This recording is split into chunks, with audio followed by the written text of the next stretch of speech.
আমরা দেখছি যেখানে মুসলিমদের পশ্চিমবাংলায় হজ হাউস, যেখান থেকে তারা এহরাম বেঁধে মক্কা শরীফে হজ করতে যায়, সেই জায়গায় মদের বোতল পাওয়া যাচ্ছে, কী বলবেন?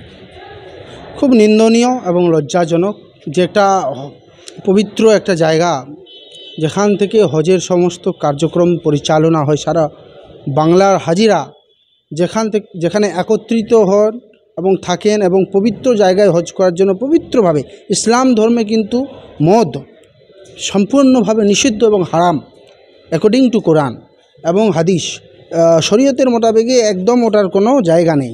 তো সেই মদ, ঘৃণিত মদ কিভাবে আসলো ওই হজের যে হজ হাউসের যে অ্যাডমিনিস্ট্রেটিভ ডিপার্টমেন্ট বা সরকারের পক্ষ থেকে যে একটা পরিচালনা কমিটি, তারা কিন্তু তার জবাবদেহি, এবং মন্ত্রী নাদিমুল হক থেকে শুরু করে সবাইকে কিন্তু এবং অফিসারকে জবাবদিহিতা করতে হবে যে এরকম পবিত্র জায়গায় ওখানে লুচ্চামি করা হচ্ছে না মদ খাওয়া হচ্ছে, না ওখানে পবিত্র জায়গাটাকে কিসের জন্য, কি উদ্দেশ্য করা হচ্ছে এবং কি কাজ হচ্ছে ওখানে। এইটুকু জবাব কিন্তু আমার মনে হয় যখন এটা জিনিস ছড়িয়ে গেছে, মুখ্যমন্ত্রী মাননীয় মমতা ব্যানার্জিকে এই বিষয়টাকে দেখা উচিত এবং এটাকে দেখে একটা ইনভেস্টিগেশন করা উচিত, যে অ্যাকশন নেওয়া উচিত আগে সর্বপ্রথম, এবং তাদেরকে যতজন দায়িত্ব আছে সবাইকে সাসপেন্ড করে সবাইকে বসিয়ে দিয়ে ইনভেস্টিগেশন করে রিপোর্ট দিয়ে তারপরে একটা সুব্যবস্থা নেওয়া উচিত। এটা খুব নিন্দনীয়, লজ্জাকর। নওশাদ সিদ্দিকী তিনি ওখানে গিয়ে বোতলটা উদ্ধার করেন, তিনি বলেন এটা যদি এই হয়ে থাকে এর আগেও নিশ্চয় ঘটেছিল, কী বলবো, কী হচ্ছে? আমি তো ওটাই বলছি, একটা পবিত্র জায়গায় এইভাবে মদ রাখা এবং খাওয়া, ওখানে শুধু মদেরই খাওয়া হচ্ছে, যেখানে মদ খাওয়া হবে মদের সঙ্গে আরও কুকর্মগুলো আসবে, তো কত রকম কুকর্ম হতে পারে ওখানে। ওটাকে কি কোনো একটা খারাপ পার্ক বানিয়ে ফেলেছে, যে পার্কে খারাপ কাজকর্ম হয় এরকম পার্ক বানিয়ে ফেলেছে নাকি? এইটা কিন্তু খুব সিরিয়াস বিষয়। এটা কিন্তু ধর্মীয় পবিত্রতা, হাজিদের পবিত্রতার প্রশ্ন। এই যে সরকারে বসে থাকা কিছু দালাল, যারা মৌলবি মৌলানা এবং কি বলে মন্ত্রী আছে, তাদেরকে এই জবাব দিতে হবে, তারা সরকারের কাছে জবাবটা চান।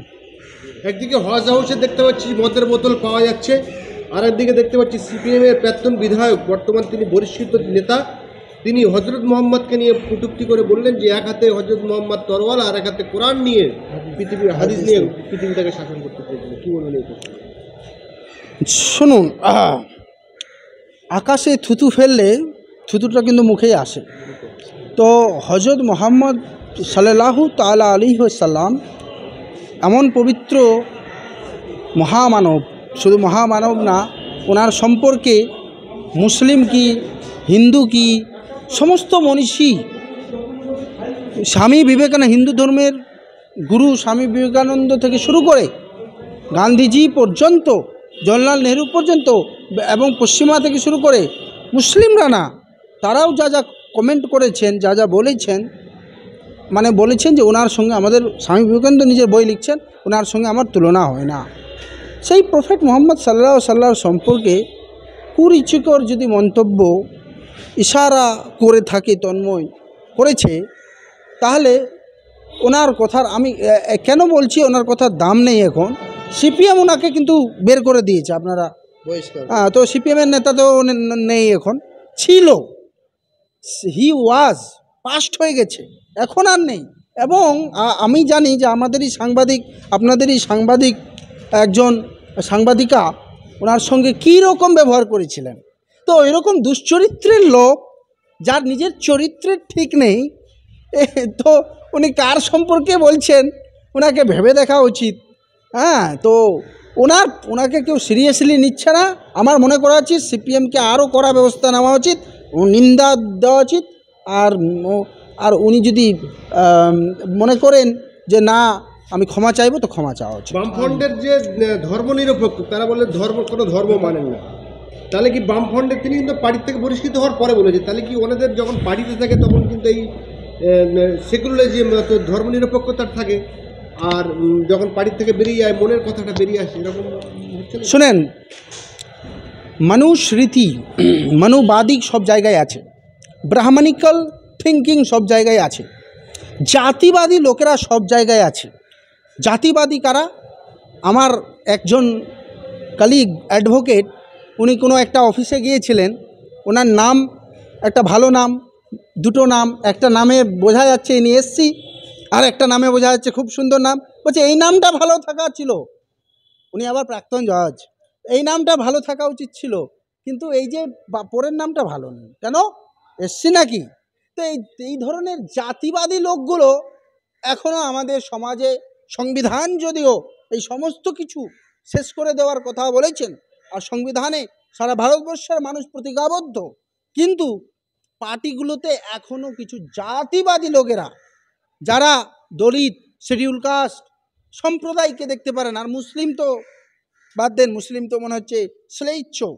তো এই ধরনের লোক সিপিএম পার্টিতে, আমি যখন সিপিএম ক্ষমতায় ছিল কোনো মানে এতদিন পর হেমব্রুম, কি নাম ভুলে যাচ্ছি আমি, বীরভূমের না কোথাকার, বাঁকুড়ার হেমব্রুম, উনাকে এতদিন পর একটা জেলার সভাপতি করা হলো, নাহলে ব্রাহ্মণ ছাড়া তো সভাপতি করা হয় না।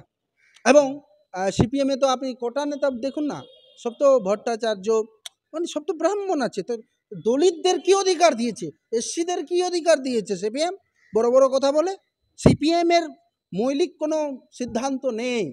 হ্যাঁ, সিপিএম ও ব্রাহ্মণিক্যাল থিঙ্কিং, ও তার কমিটিতে পলিট ব্যুরোতে কতজন নন ব্রাহ্মণ আছে। তাদের সঙ্গে জোট করে তো আপনার এই কংগ্রেস দল শুনুন, কিছু ক্ষেত্রে করতে হয় জোট। আমরা তো তার সমস্ত পলিসির সঙ্গে জাতীয় কংগ্রেস একেবারে মানি না। জাতীয় কংগ্রেস কিন্তু সম্পূর্ণভাবে সেকুলারিজমে বিশ্বাসী, ডেমোক্রেটিক স্ট্রাকচার, সর্বদাই সবার সমান অধিকার নিয়ে বিশ্বাসী। আমরা এই সংবিধানটাকে তৈরি করিয়েছি, সব কিছু আমরা ভারতবর্ষকে স্বাধীন করিয়েছি।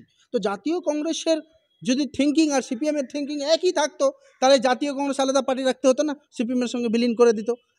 যখন আমরা সিপিএমের সাথে আলাদা আছি, এর মানে তাদের পলিসির সঙ্গে আমাদের ডিফারেন্স আছে, তাদের সঙ্গে আমাদের মতানৈক্য আছে অনেক বিষয়। আমরা কিন্তু কোনো ক্ষেত্রে দেশের স্বার্থে, রাজ্যের স্বার্থে আমাদেরকে বিভিন্ন ডিসিশন নিতে হয়, জোট নিতে হয়। সে আম আদমি পার্টির সঙ্গেও আমাদের জোট ছিল, এখন দিল্লিতে আমরা ফাইট দিচ্ছি দারুণভাবে।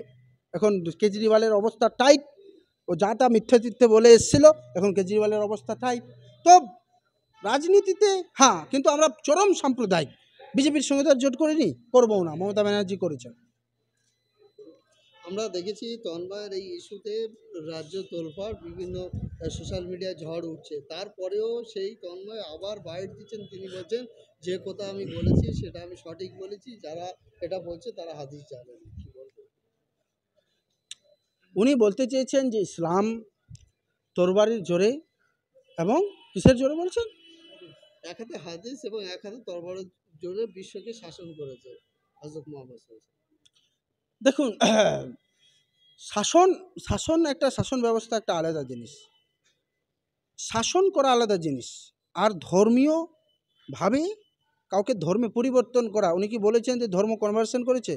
তাহলে তো বলার দরকার নেই কিছু। ধর্ম পরিবর্তন ইসলামে লা ইকরাহা ফিদ্দিন, অর্থাৎ ইসলামে বলেছে ধর্ম পরিবর্তনে, ধর্ম যে পালন করতে পারে, কোনো জোর জবরদস্তি নেই। তোমার মনে হবে, তোমার হৃদয়ে হবে, তবে তুমি আসবে বা করবে, যেটা তোমার ভালো হবে সেটা মনে করবে। কিন্তু শাসন চালাতে গেলে তরবারি অবশ্যই লাগে। এখন যদি ভারতবর্ষকে আমরা শাসন হচ্ছে, তো এই শাসন কার্য জন্য পুলিশের দরকার হচ্ছে কিনা, মিলিটারির দরকার হচ্ছে কিনা? তো সেই যুগে যখন বাদশাহ ছিল, রাজা ছিল, দেশের যখন শাসন ব্যবস্থা ছিল, রাষ্ট্র আসতো, পরিচালনার ব্যাপার আসতো, তখন তো সেনাবাহিনী এই সব পুলিশ সব লাগে, এটা কোনো ব্যাপার না। কিন্তু ইসলাম কখনো ধর্ম হিসাবে কোনোদিন তরবারি দিয়ে শাসন করতে চায়নি, কাউকে ধর্ম পরিবর্তন করতে চায়নি। শাসন চালাতে গেলে ন্যায় বিচারকে প্রতিষ্ঠা করতে যতটুকু দরকার ততটুকু করা হয়েছে, সেটা সব ধর্মেরই সিদ্ধান্ত আছে। সে যদি আমি মহাভারত, গীতা মহাভারত কি একটা যুদ্ধরই তো একটা পুরো একটা ব্যাপার, প্রেক্ষাপট। তো কেন ধর্মের সঙ্গে অধর্মের লড়াই? তো ধর্ম লড়াই হয়ে আছে। আমরা যদি সন্দীপ ঘোষের ফাঁসি না দিই বা জেলে না রাখি, সন্দীপ ঘোষের মতন 10টা লোক যারা রেপিস্ট, তাদেরকে জেলে না করি, সভ্য সমাজে তাদেরকে যদি ফাঁসিতে না ঝোলাই বা তাদেরকে কোনো শাস্তি না দিই, তাহলে তো তারা বেড়ে যাবে। সভ্য সমাজকে টিকিয়ে রাখতে গেলে এগুলো ব্যালেন্স করতে হয়। ঠিক আছে।